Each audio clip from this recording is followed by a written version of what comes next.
Buonasera a tutti, ben collegati con la nostra consueta videoconferenza settimanale. Siamo in diretta ovviamente come di consueto sul canale YouTube di Press News Veneto. Qualcuno ha già iniziato a collegarsi, vedo Luca dalla Svizzera. Ciao a tutti. E quindi ti do il benvenuto, buonasera a tutti.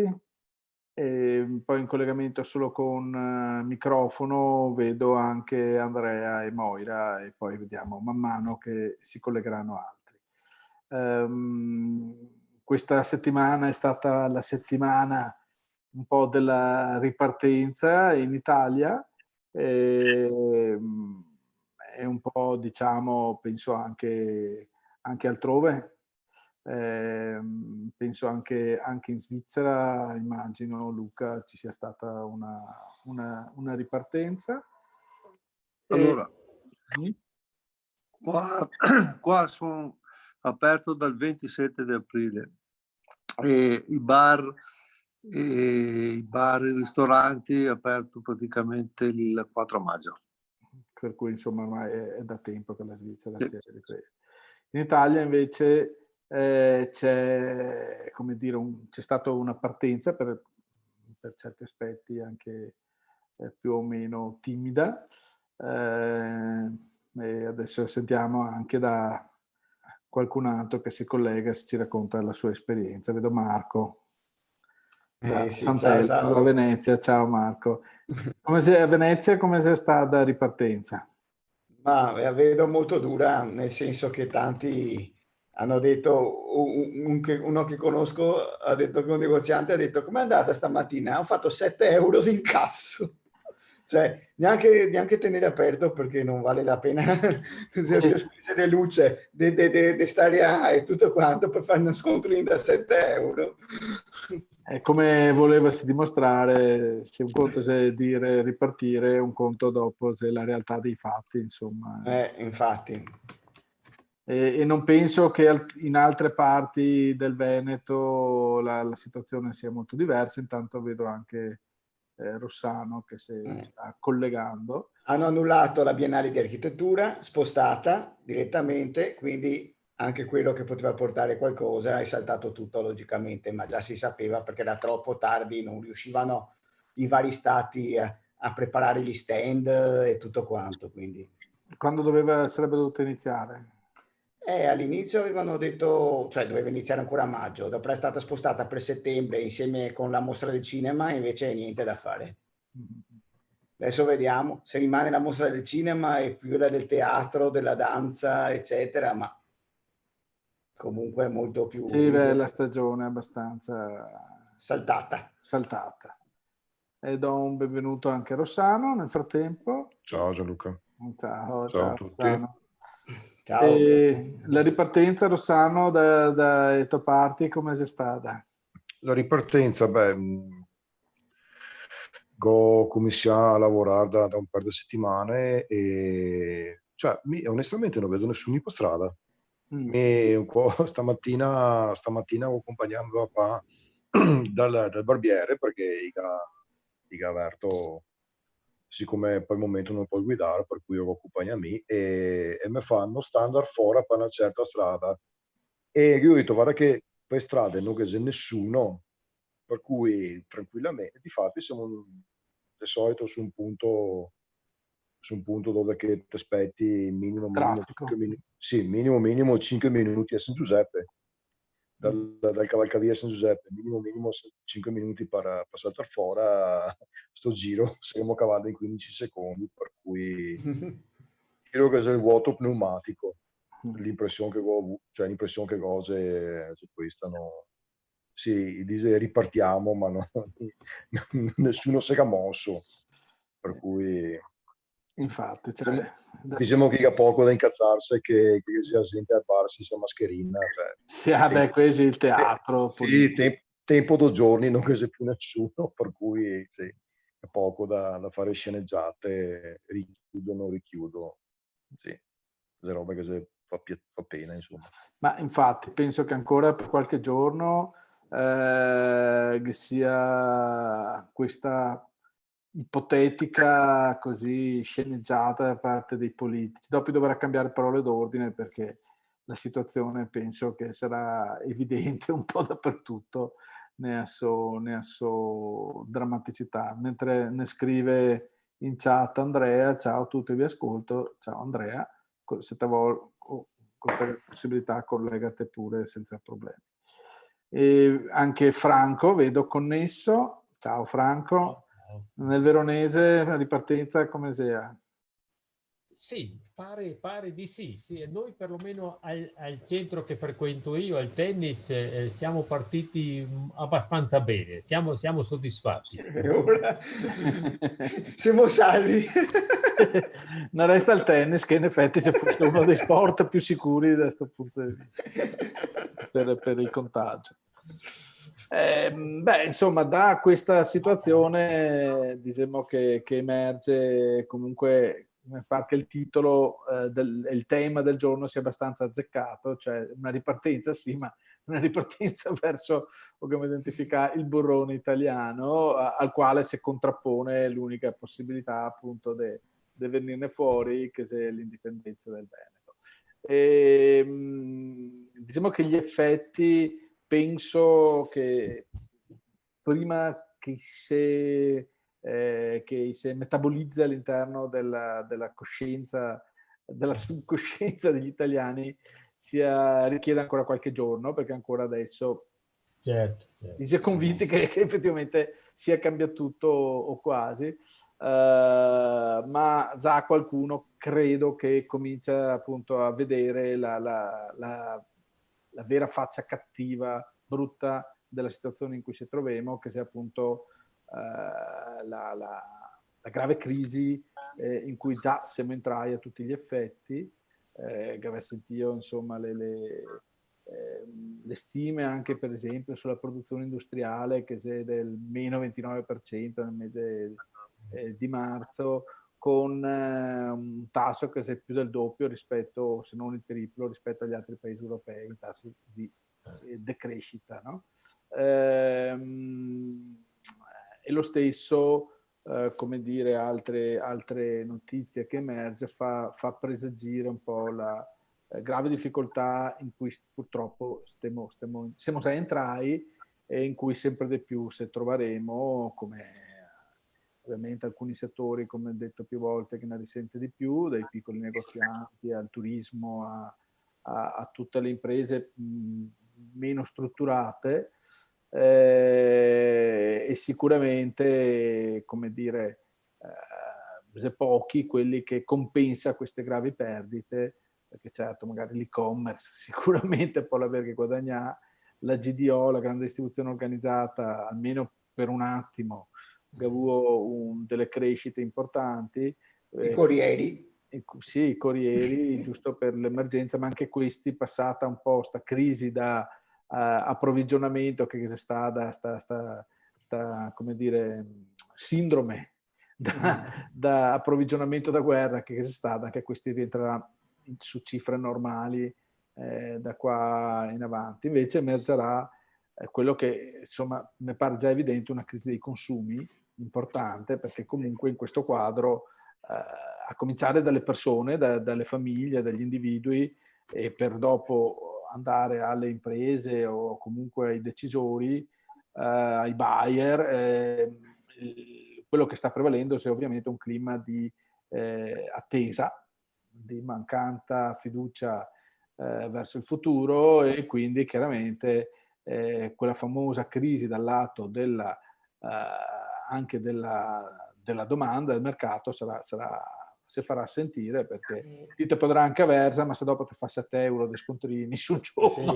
come ne raccontava Marco, non ti basta neanche per pagare la luce, voglio dire. Sì. No, comunque Megalito, invece, che volevo chiedere al nostro amico Luca di Svizzera, che hanno detto che hanno aperto delle scuole in Francia e in Svizzera, e però hanno avuto dei nuovi contagi, quindi hanno dovuto richiudere. No, allora, se sono state le chiusure, assolutamente locali, particolari, ma l'ordinamento è quello appunto del Tenerberto. Mi voleva raccontare una roba, siccome sono tornato in patria sabato e domenica, ero lì e ho visto la differenza passando per l'autostrada, passando per le città, e era proprio una differenza fondamentale tra la Svizzera e quel che era della ramina del Como, diciamo. E praticamente la percezione di essere entrato in una situazione da film che l'ho avuta proprio quando sono arrivato lì a Como, perché è stato veramente traumatico per me dopo 3 mesi, veda come era appunto la situazione di là. Vi do un altro dato. Allora, siccome ascolto qualcosa lì della televisione, della RAI o piuttosto che del canale 5, eccetera, riesco a sentirla qua. E parlava del 10% di contrazione del PIL per il 2020 per l'Italia. Allora, qua quando fa le previsioni, di solito le sbaglia, nel senso che le fa pessimistiche. Allora, tanto per darvi un dato, gli ultimi 6 anni, che era una previsione dei bilanci, di perdere circa 1 miliardo praticamente come chiusura del bilancio della Confederazione, e ogni volta invece li chiude in attivo, tanto è vero che i partiti della sinistra che protestano, perché quando si fa un bilancio di previsione al negativo, è logico che va a mettere tutta una serie di contrazione dei dati, eccetera, per cui mette delle tasse, mette delle cose. Ecco, e ogni anno appunto li chiude in attivo. Qua le previsioni per quest'anno è meno 5%, ma pensa di recuperare completamente nel 2021. Cioè che al 31 dicembre 2021 la faccenda della pandemia la verrà completamente recuperata. Siamo pronti per la nuova pandemia. Sì. Qua da noi altri già sta fatte delle previsioni del meno 10% per quanto riguarda l'Italia, diciamo. Però sta emergendo anche altri numeri, perché qualche giorno fa Deutsche Bank che ha fatto circolare una previsione per i suoi, come si dice, investitori, in cui prevede uno scenario un po' più grave, nel senso che come andamento del debito sul PIL, che secondo questa previsione del meno 10% andaria almeno al 155, 100, un po' sotto il 160% del PIL, secondo Deutsche Bank invece andaria sul 200% del PIL. E voi altri vi rendete conto della drammaticità di uno scenario del genere, perché chiaramente l'altra cosa che si sta appunto fatta rilevare da questo gli uffici studi appunto di Deutsche Bank è che questo è uno scenario totalmente insostenibile, chiaramente. Ecco, per cui quello che è un po' credo che anche le parole De Luca stesso, che appunto dopo qualche mese, qualche settimana, qualche mese di assenza, no, dal territorio italiano, viene dentro e vedono questa situazione drammatica, penso che lo stesso si possa dire che uno degli osservatori esterni che guarda la situazione italiana sia meno, come dire, affetti da quella naturale condivisione che noi altri potremmo avere a livello emotivo, che ne fa vedere un quadro più roseo, perché te che fa parte non ti rendi conto che in realtà sta andando veramente a picco la situazione. Ecco, credo che il risveglio che potrà essere sarà veramente importante, perché purtroppo anche drammatico. Mi parlo del burrone italiano, ma con tutta evidenza ormai disemosio anche a livello così politico si impegnai solamente a ricercare di ottenere una massa di fondi di soldi a fondo perduto da parte dei paesi europei, e non c'è il minimo impegno, la minima idea di far fronte alla situazione con come dire la consapevolezza che magari bisogneria fare delle scelte drastiche per cercare di risanare la situazione. penso che da questo punto di vista nei mesi a venire il quadro generale andrà a essere abbastanza cambiato rispetto a quello adesso. Penso che anche a livello del governo si imporrà probabilmente delle scelte dei governi, o governi tecnici o governi, come dire,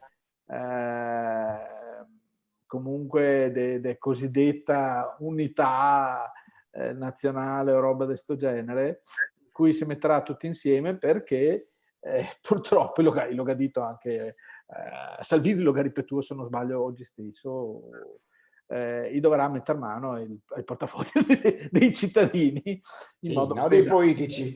No, no, dei cittadini, perché la situazione è abbastanza tragica. Già oggi, che avevo visto oggi che ha fatto un'emissione dei famosi BTP Italia, e c'è qua chi ne decanta 2 giorni tutti i pregi, quando sapevano benissimo che sì, che ne comprare in passua, però se no che fosse da dire la BCE a fare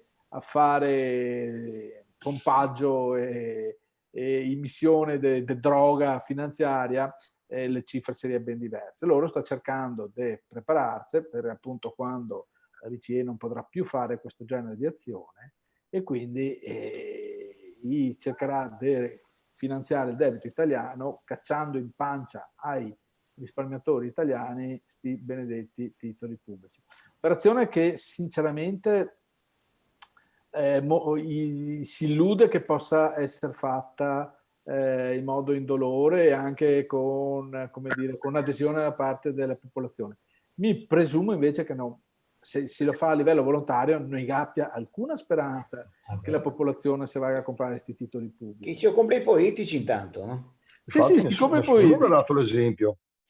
Sì, i politici non mi sa che da questo genere di esempi, no, neanche del taglio dello stipendio.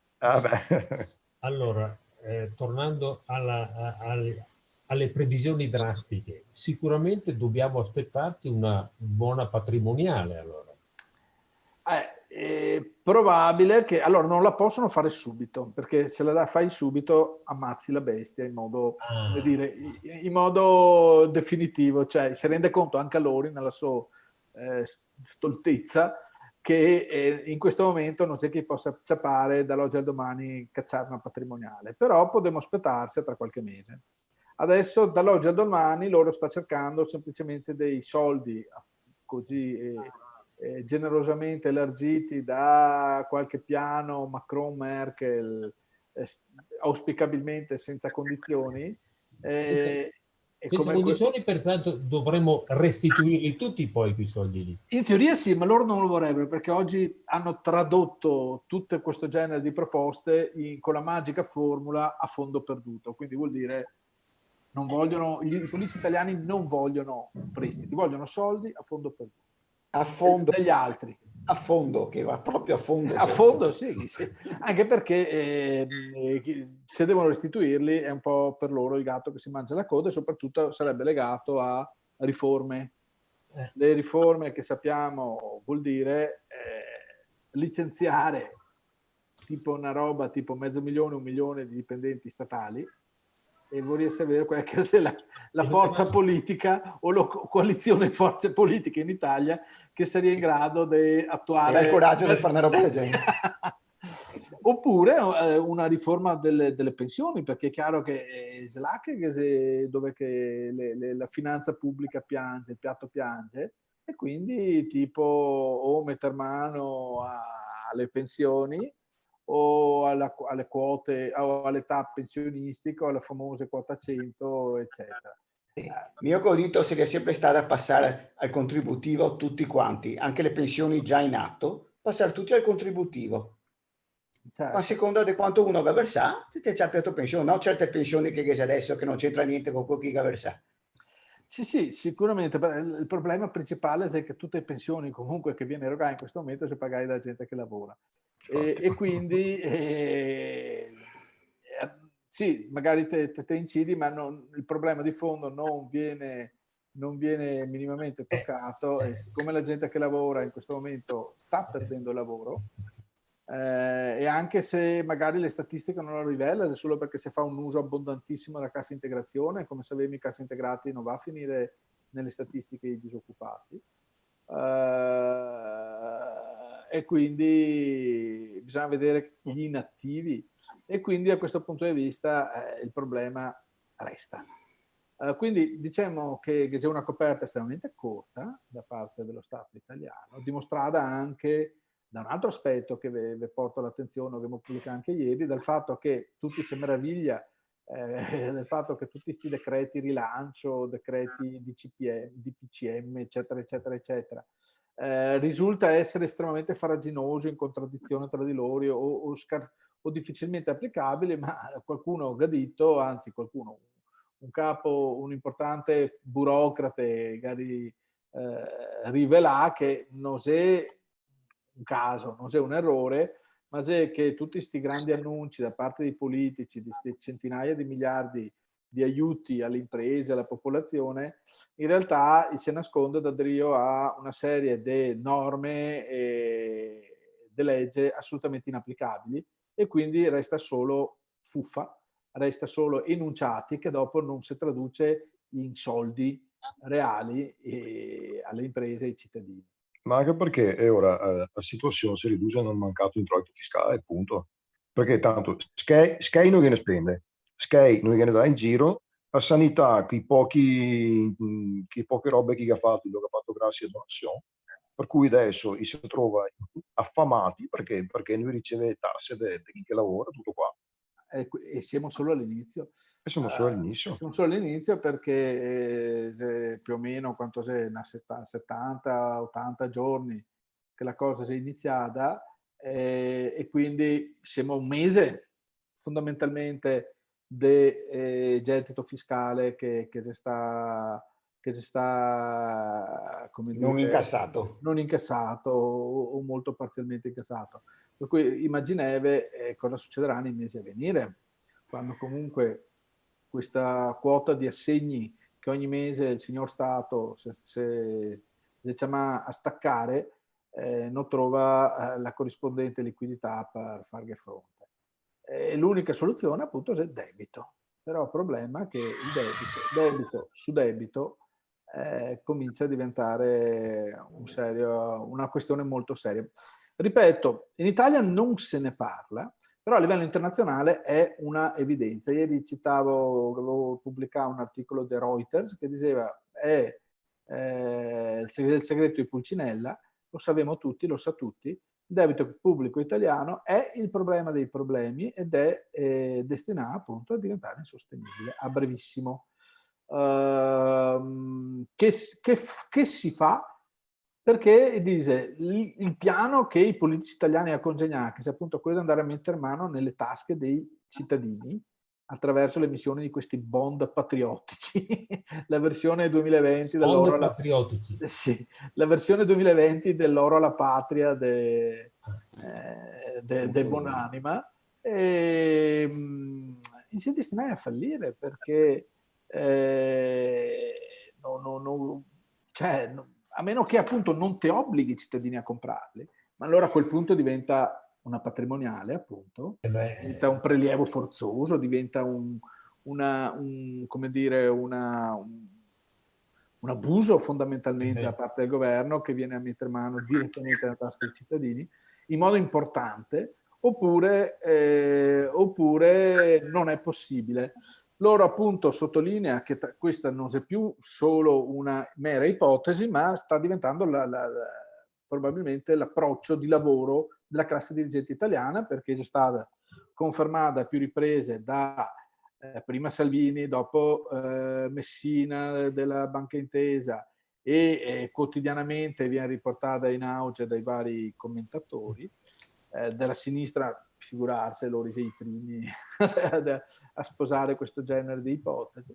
Per cui sicuramente magari cercherà di farla arrivare sotto agosto, tipicamente, anche se non così i mondiali da calcio, però spera in un minimo di distrazione, no? Di solito le cose pesanti le fa in quel periodo. Mentre farebbe i mondiali vecchi, rimetti i mondiali vecchi per televisione, esatto. Tanto la gente che va abbiamo stesso. Però il problema è che non so se arriva ad agosto, perché la situazione dal punto di vista della finanza pubblica è veramente tragica. In questo scenario la cosa sconvolgente è che questi comunque riescono a trovare i 3 miliardi a darli all'Italia. E quindi ti domandi, sta andando a fuoco tutto, sta assolutamente, come dire, creandosi una situazione drammatica. Lo abbiamo già ricordato, ma lo ripetiamo, che il presidente dell'INPS aveva detto poche settimane fa che c'era soldi fino a maggio se arriva. Se quasi finito. Quasi finito. Per cui non c'è stato aggiornamenti dopo da quella dichiarazione mai smentita. Eppure questi signori in questa situazione drammatica gli trovano i soldi da dargli ai suoi amici dall'Italia. Allora se rendiamo conto che lo scenario è assolutamente da un lato grave, ma dall'altro non serio, come diceva qualche, se non sbaglio, Guareschi o qualcuno di quelle Faceto, diciamo. Da questo punto di vista, quindi sicuramente sì, ripartenza, ma ripartenza drammatica, tant'è vero che leggevo oggi che comunque sì, per esempio apre barbieri, parrucchiere, ma almeno 3 su 10 pareria che avesse deciso di non riaprire. 3 su 10 dici? Sì, se lo dicono i giornali così. 30% sembra che abbia deciso di non riaprire. Non si sa se per prendere più tempo per organizzarsi o perché, come dire, fatti 2 conti, dopo quasi 2 mesi e mezzo di chiusura, quel tipo di attività perde, come dire, il margine e la possibilità di andare avanti, perché comunque molte spese non si sono fermate e loro 2 mesi e mezzo di ossigeno difficilmente ce li hanno attività di quella grandezza. Che pericolo, scusa, ma che pericolo c'è di una rivoluzione andando di questo passo? Allora, per ora molto molto scarsa, perché una rivoluzione, comunque stiamo parlando di una situazione in cui la gente sì ha fame, ma una bistecca in qualche modo la tira fuori. Chi fa la rivoluzione magari potrebbe essere il Sud, perché loro sono più abituati, ma il Sud in un qualche modo i soldi li riceve perché o con reddito di cittadinanza. O mal che vada, entra dentro il supermercato e toglie la roba e va via. Oppure comunque ganna un buon numero tra forestali e cose, si arrangia in un qualche modo come reddito che arriva anche senza lavorare. E appunto, o proprio nei casi più disperati, come ne ricordava Marco, si arrangia, nel senso che va torse a roba direttamente.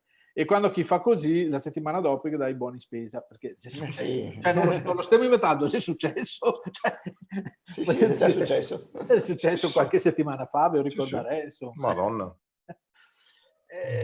Quindi al sud, dove potenzialmente magari che sarebbe più una cultura più che della rivoluzione, della ribellione, ma ecco che potrebbe essere lo scenario, ma viene tranquillamente messo a tacere. Il problema è da noi, perché vedete che il sistema sta in piedi, perché c'è il Veneto, la Lombardia, quelli che tira la baracca e appunto genera quel famoso gettito fiscale di cui Rossano ne ricordava. Cosa si farà qua? Niente, si lavora anche di notte, cioè nel senso, come si diceva qualcuno, se si alza un'ora prima mattina, se va in letto un'ora dopo a sera, uno dice, ma che giornata che ha 24 ore, non so che può lavorarne 25, vabbè, se per un fiasse fa il sacrificio. Per cui, e stiamo parlando di miseria, perché chiaramente questo vorrà dire un quadro di sottolavoro, un quadro di gravi sacrifici da parte di pochi per mantenere una baracca dove tanti invece, come dire, la bistecca sul tavolo la vedono comunque senza far fatica. Il sistema non cambierà, dici tu? Allora. No, allora cambierà, ma non cambierà per la sola azione diciamo, autocosciente dei cittadini. Cioè, non stiamo a nascondersi, e questo c'è anche, sta qualche commento nei forum in questi giorni, anche oggi.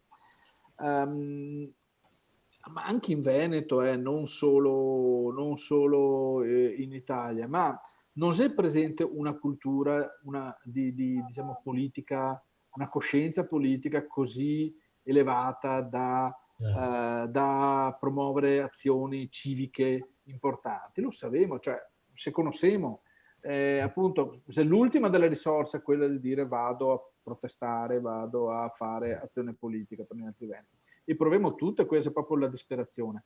E credo che sia più probabile uno scenario in cui, appunto, di fronte alla crisi italiana, come dire, alla crisi finanziaria italiana, la classe politica che non vorrà fare questo genere di manovre estremamente impopolari opterà per un quadro argentino, quindi dirà usciamo dall'euro, no? Usciamo dall'Unione Europea, facciamo debito, facciamo la lira, svalutiamo moneta. Sappiamo che comunque non è la soluzione, perché questo vuol dire impoverirci tutti, però loro sì, per loro è la soluzione, per la classe politica è la soluzione.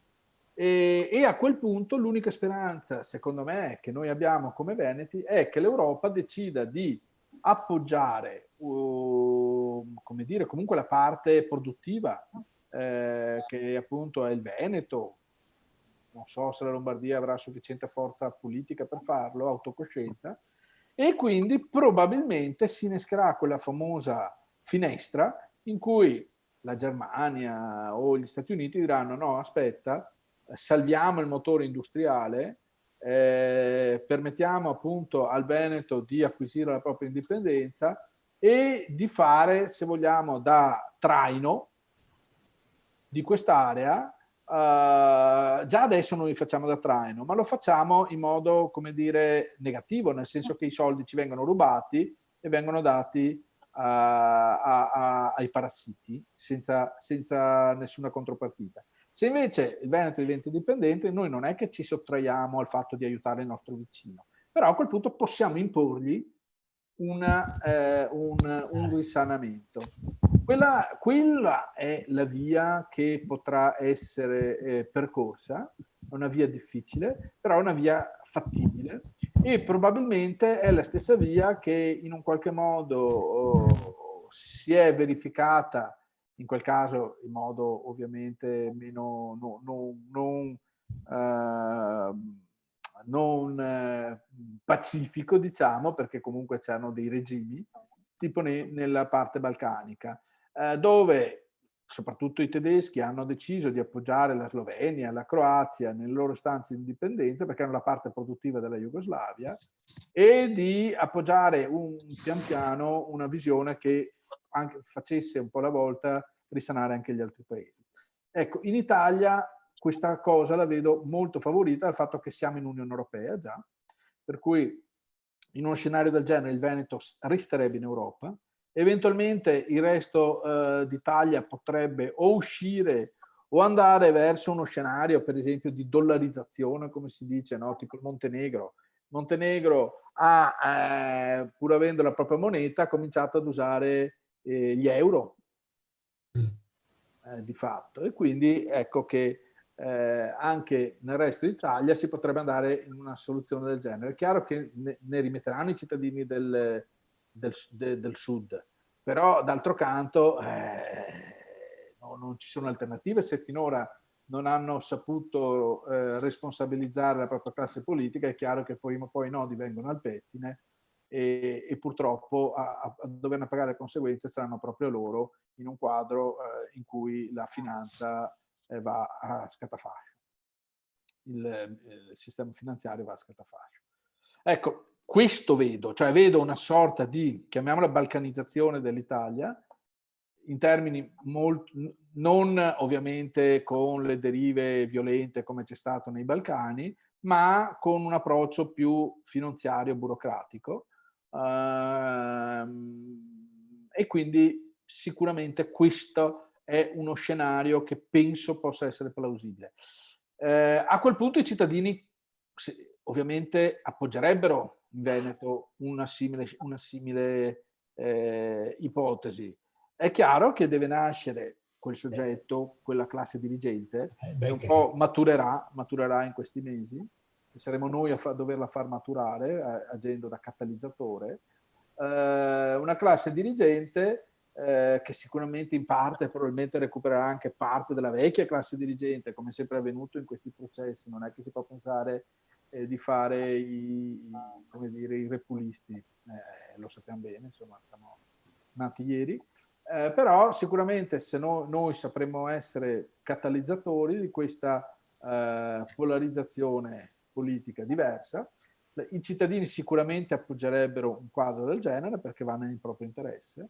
Quindi un Veneto europeo, mentre il resto d'Italia probabilmente o diventa europeo perché fa le riforme o diventa argentino perché come dire, decide di uscire, ma a quel punto non interesserà quasi più a nessuno perché voglio dire anche il resto d'Europa ha abbondantemente dimostrato di essersi stufata di appoggiare le follie italiane e le dichiarazioni insomma, di questi mesi degli olandesi, degli austriaci sono abbastanza evidenti di questa insofferenza, no? Nei confronti dell'Italia. Sono un po' solo i paesi più grandi tipo Francia e Germania che tengono ancora per quanto possibile la situazione, ma la Germania stessa ormai ha anche una situazione politica interna che non fa pensare che a lungo possa appoggiare l'irresponsabilità finanziaria italiana. Perché... Ve ne dico una su Germania, visto che poi i tedeschi che lavoro. Volkswagen ha fermato la produzione di Golf 8 e Tiguan. I cittadini non sono interessati all'acquisto di nuove auto perché ha fermato la produzione. E che a Volkswagen fermi la produzione, ragazzi. È un po' grave. È molto grave. Se mi ricordo quanto che già era meno 78%. Sì, su base mensile, l'acquisto delle auto su base mensile. Sì. Adesso siamo praticamente allo zero. Chi volta che compri una macchina adesso? Sai, è l'ultimo dei pensieri, penso te giusti quella che te gazze per caso te qualche... ma già ieri in grogne grosse, perché adesso che c'è un periodo di transizione col discorso dell'elettrico che non venirà mai. Però anche la gente è stata disincentivata a consumare auto. E adesso a maggior ragione siamo in ginocchio. Assolutamente sì. E il reparto automotive per la Germania è fondamentale. È come il turismo per gli altri. Sì, anche di più. Per la stessa, anche per noi altri il settore automotive è importante perché tutto l'indotto che penso che la provincia di Vicenza faccia parte, sia perfettamente integrata col settore automotive tedesco come fornitore, come sistema nella meccanica e precisione. Ma tanto già era vero che i primi all'inizio del lockdown a Germania voleva far ripartire tutti i costi a produzione industriale, specialmente nei nostri territori, perché che mancava ricambistica per reparto auto. Assolutamente sì. E questo penso anche che cercare di tutelarlo appunto in un quadro di recupero nei prossimi mesi dell'economia per riagganciarci a quello che stiamo dicendo prima. Comunque in Germania sempre da notare, da registrare che c'è dei movimenti di protesta proprio, sia sulla insofferenza ovviamente per la situazione del Covid, ma anche proprio come dire, che dimostra il fatto che si è stanchi di essere come si dice, il prestatore ultimo che sia a livello europeo o almeno che così viene percepito in Germania. Se il bancomat comincia ad avere questa percezione e noi certamente il bancomat nella stessa proporzione in cui lo siamo noi altri veneti, lombardi, assolutamente. Però loro si sono stufi di questo, tant'è vero che insomma se l'altra settimana, 10 giorni fa, la Corte Costituzionale Karlsruhe si è pronunciata come che si è pronunciata verso le politiche quantitative easing della BCE, anche perché il quadro politico generale spinge in quella direzione. Per cui è chiaro che al di là di quello che Macron e Merkel può fare nel brevissimo periodo, nell'immediato periodo, né l'uno né l'altra è in grado di fermare questo movimento che sia a livello europeo, nei paesi del nord Europa, di responsabilizzazione. Cioè loro non accetta più che l'Italia daga soldi, fondo perduto, agli amici e gli amici, all'Italia, tutta questa roba qua. Non l'accetta più. Noi l'accetta più perché il troppo se troppo, anche loro sta vivendo un momento di crisi, quindi chiaramente la prima cosa che Cotagana a crisi è quella di andare a tagliare i rami secchi. E in questo senso l'Italia per l'Europa è un ramo secco da questo punto. Quindi ecco, per spiegare come il Veneto conquisterà l'indipendenza, non potremo pensare di ottenerla solo con le nostre forze, ma dovremo creare questa rete di interessi comuni, di alleanze, come già detto, per far sì che questi movimenti a livello europeo, che si sinergici un po' ai nostri obiettivi, si raccordi a quella che è la nostra azione politica. E allora sicuramente le cose potrebbero cambiare, perché se ci fosse l'appoggio come dire, un appoggio importante nei mesi a venire, in questo senso sicuramente questo andrebbe a sparigliare il quadro politico veneto e non solo veneto.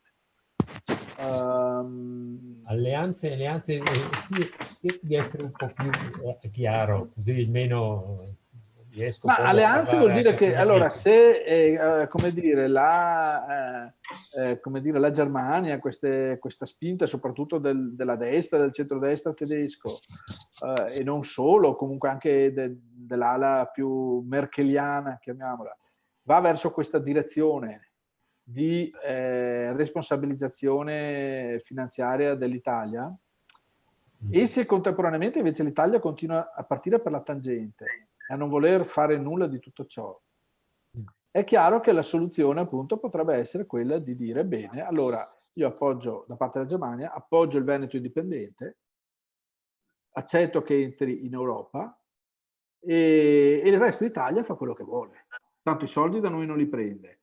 Quando entrerà in crisi smetterà di pagare gli statali e di pagare i pensionati, e quindi a quel punto viene meno anche da parte dell'Italia la cassaforte veneta, e decideranno di fare quello che vogliono fare. Vogliono fare gli argentini, cioè fare debito su debito, farsi la propria moneta, la propria svalutazione sull'Europa, lo possono fare, tanto ormai di danni non ne fanno più a nessuno, o ne fanno di molto pochi.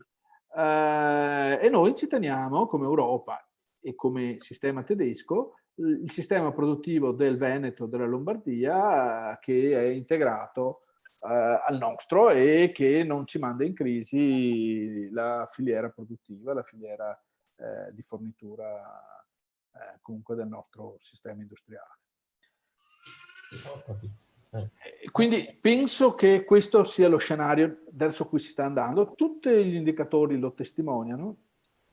Quante possibilità che si avere una cosa di questo genere? Allora, anche noi altri dovremmo fare la nostra parte, cioè dovremmo riuscire a crescere, radicarsi nel territorio, fare pulizia di, come dire, di tutte quelle forme purtroppo di paraleghiste che ancora vanno per la maggiore, e cominciare ad avere una visibilità.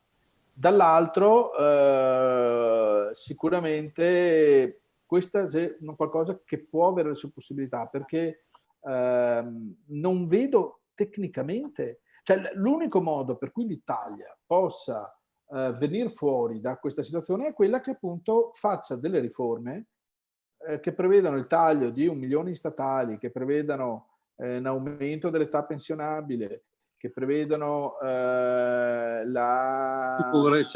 tipo Grecia sarebbe. Tipo Grecia, che tutti tagli gli sprechi, eccetera, i tagli all'alità della RAI, tutto quello che va a dire. E guarda che c'è tipo 10.000 partecipate in Italia, cioè 10.000 imprese. 10.000 partecipate? 10.000 imprese praticamente a controllo pubblico, statale, o statale o pubblico, comunque dei comuni, eccetera. Mettete dentro anche tutte le come si chiamano, quelle società a livello locale che controlla l'acqua, la luce, ma in mezzo che siete tutto, guarda, nessuno ha un quadro realistico. L'unica stima che aveva fatto l'Istat qualche tempo fa era appunto di circa 10.000 aziende a livello pubblico, e deveria tagliarle tutte. Allora, se vi fosse una classe dirigente italiana di questo tipo che facesse queste decisioni, allora, per rispondere a Rossano, forse non sarebbe probabile lo scenario che ho descritto. Ma siccome da questo punto di vista io lo ritengo impossibile, cioè dovrebbe essere un'invasione militare dell'Italia, perché da parte di un'altra classe, anche perché in quelle imprese che ha messo dentro tutti i parenti, dentro le imprese che ha messo dentro tutti. È impossibile, cioè tecnicamente credo che sia veramente impossibile. Allora, purtroppo, l'altro scenario è che a un certo punto decide di rinunciare anche alla parte, come dire, del sistema produttivo veneto e lombardo, però quello si faria un danno agli europei. Presumo che a un certo punto possa convenirgli massimamente uno scenario del genere, dice bene, favoriamo l'indipendenza in Veneto, che tanto lo sa tutti, se trova l'appoggio plebiscitario da parte della popolazione, ma anche solo trovare una classe politica che la faccia propria come programma. Appoggiamo questa classe politica. Nel momento in cui questa classe politica si propone, noi altri che diciamo da subito, guarda che se te fa l'indipendenza, noi altri ti riconosciamo e ti facciamo entrare in Europa.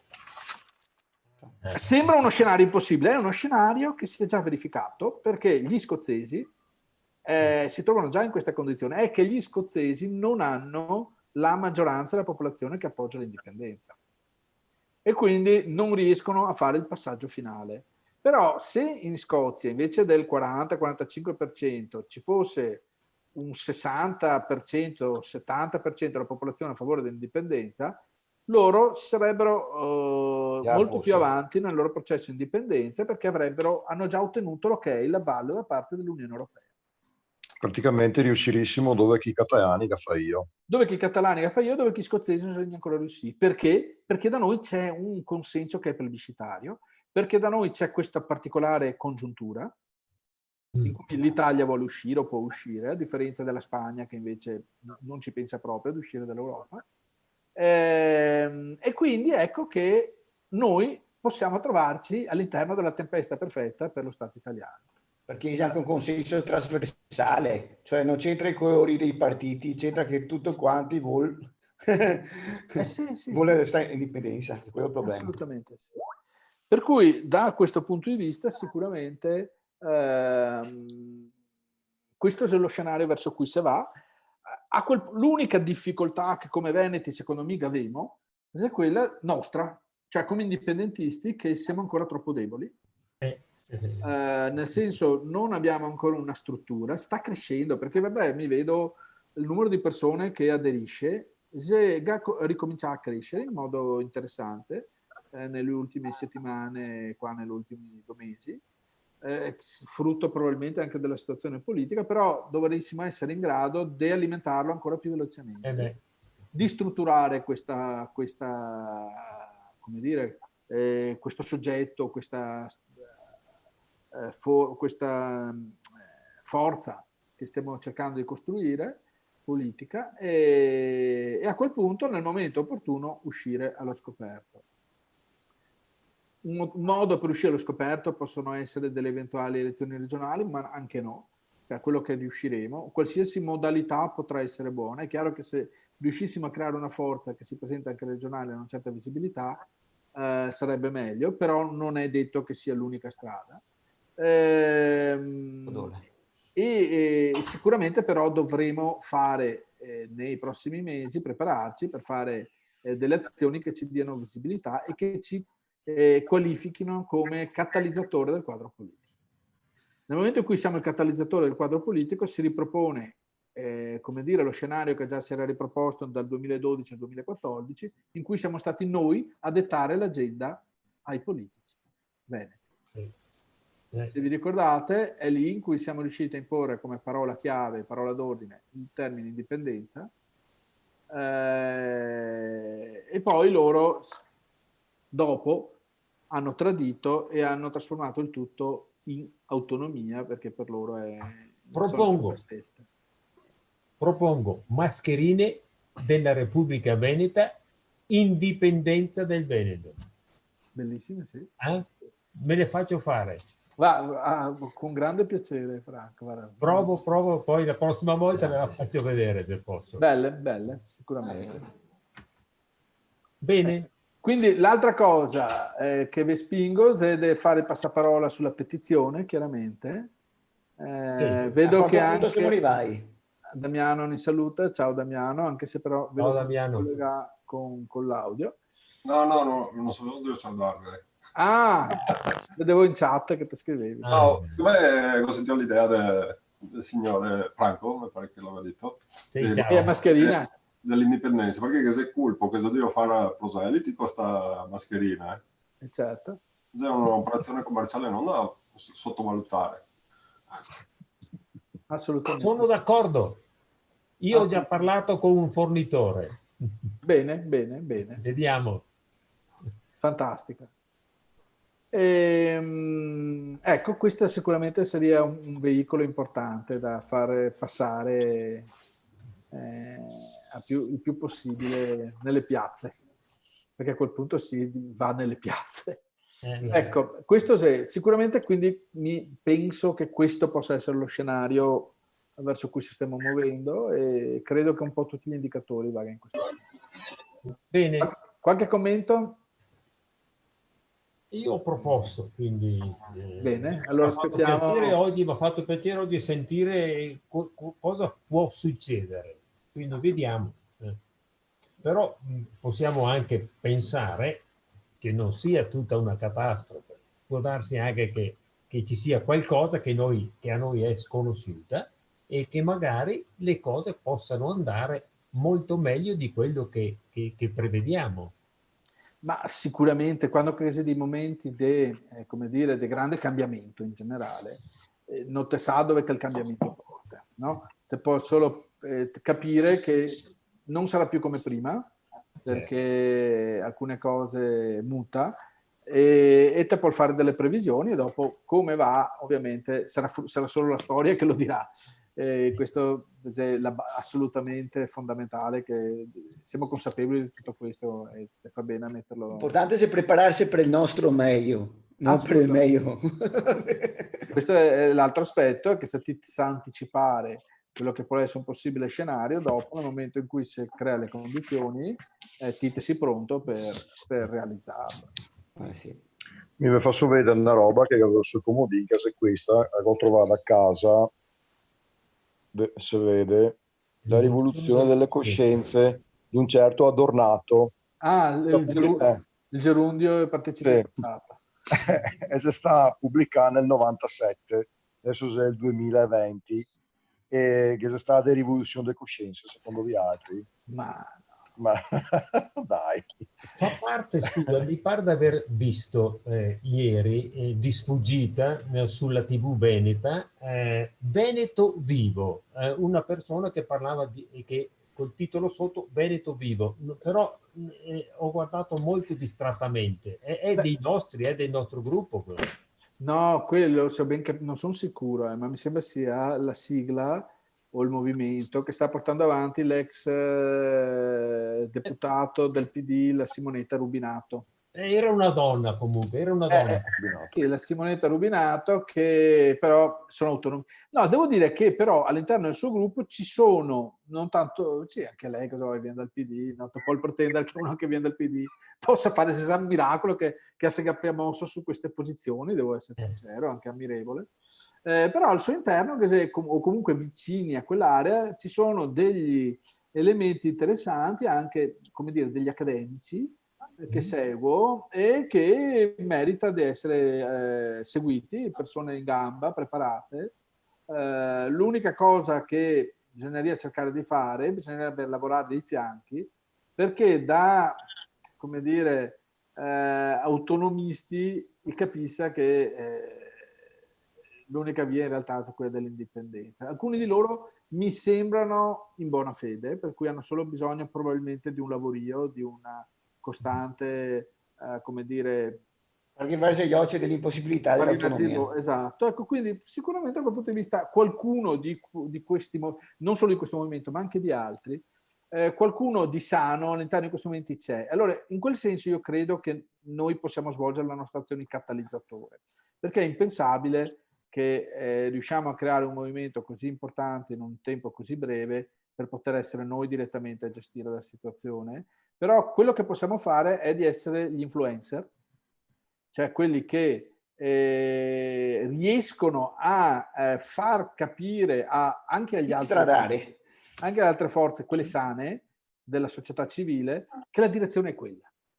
Perché solo agendo così, allora poi può esserci un incanalamento politico nel senso che abbiamo detto. È quello che è avvenuto in Slovenia. In Slovenia non è che l'indipendenza l'hanno fatta i partiti indipendentisti, hanno contribuito chiaramente, ma l'indipendenza l'hanno fatta tutti, compreso il Partito Comunista Sloveno, anzi principalmente il Partito Comunista Sloveno, che è stato, come dire, contagiato dalle idee indipendentiste, nel momento critico ha appoggiato e si è mosso in modo sincrono al resto della Slovenia. Quello che possiamo fare come veneti è questo, come indipendentisti veneti è questo. Dopo magari, se siamo bravi, riusciamo anche a creare un movimento più grande e ad essere in prima linea nel gestirlo, ma non mi illudo di questo. Io penso invece che sia molto più probabile che noi riusciamo a creare una forza che è più avanti, che è più preparata, che ha più visione, che ha un'impostazione strategica molto più chiara, e che quindi grazie a questo che non abbia interessi a difendere, e che quindi grazie a questo riesca ad essere il faro. Se tu sei il faro e dai la direzione, gli altri ti seguono. Questo è il concetto. Sì. Soprattutto facendo anche capire che conviene anche a priori è fine. Conviene a tutti. Cioè, infatti, e quando comincia a calare la notte, ripeto, perché il quadro italiano, come abbiamo visto, va verso il peggio molto velocemente, e lo dicono tutti i commentatori internazionali e gli investitori internazionali. Abbiamo visto l'altra settimana che BlackRock aveva cominciato a togliere tutti gli investimenti, a sconsigliare gli investimenti sul sistema Italia, proprio perché ormai è evidente che si va verso il burrone, no? Finanziario. Ecco che quando il resto, dall'altra parte c'è notte buia, notte fonda, buio pesto, ecco che se tu accendi una luce, potrai essere anche piccolo, ma sei in grado di incidere, no? Sì, una luce di speranza. Assolutamente sì. Ma poi pensi che proprio non lo sappiano coloro che stanno dirigendoci adesso, che si andrà verso il... Ma non ne frega niente.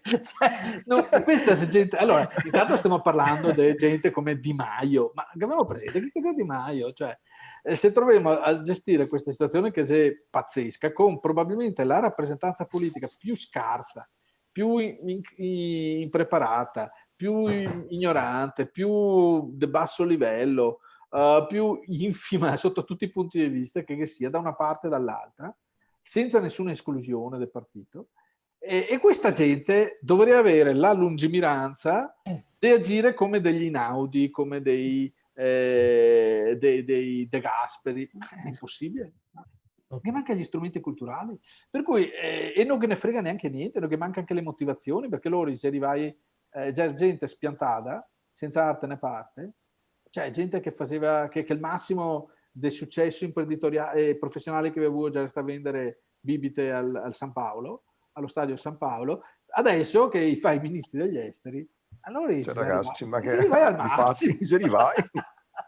Hai vinto la lotteria per la vita, ragazzi. Oh, ma chi sei che rinuncia? Cioè, è impensabile, no? Per cui, come posso pensare di chiedere a queste persone che improvvisamente rinsavisca e si faccia un'overdose di cultura e di saggezza e di responsabilità, e che... Un'app speciale. Sì, se fossimo nel mondo di Matrix, te inoculi un programma e forse te speranza, ma siccome ancora Matrix resta un bel film e basta, non esiste speranza. Me lo vedo speranza. Sarei più contento di tutti se fosse questa speranza, ma non la vedo perché ogni giorno le decisioni confermano che invece questi va spediti senza alcun secondo pensiero, senza alcun retropensiero in quella direzione. Ma d'altronde, se che pensi, difende un suo interesse, cioè l'interesse, Madonna, ma lo faria anche a me, ma lo faria a tutti, ma lo faria a tutti, se è vero, cioè, ragazzi, se deve trovare 100.000 euro sui comodini senza far niente, senza muovere una paia, siamo uniati che non siamo in grado di difendere il nostro interesse. Questo è il nostro interesse. Gianluca, dici ti? Il nostro interesse si chiama tutelare le nostre risorse, il nostro lavoro, impedire chi ne derube, in termini ultimi, con una parola sola, è indipendenza. Indipendenza. D'accordo. Perché sei alternativa. Va bene, io devo trovare il tessuto per le cose. Allora. Grande Franco. Sarà difficile trovarlo. Sì. Bene, abbiamo fatto anche la nostra chiacchierata. Mia moglie sta urlando per la cena. Bene, cosa mangiate stasera, Franco? Non lo so. Ma comunque ho una brava cuoca. Bene, te me racconti la settimana prossima allora. D'accordo. Ragazzi, saluti. Ciao a tutti. Grazie a tutti e buona indipendenza del Veneto a tutti. Buona serata a tutti. Ciao, grazie. Ciao. Viva San Marco. Viva San Marco sempre.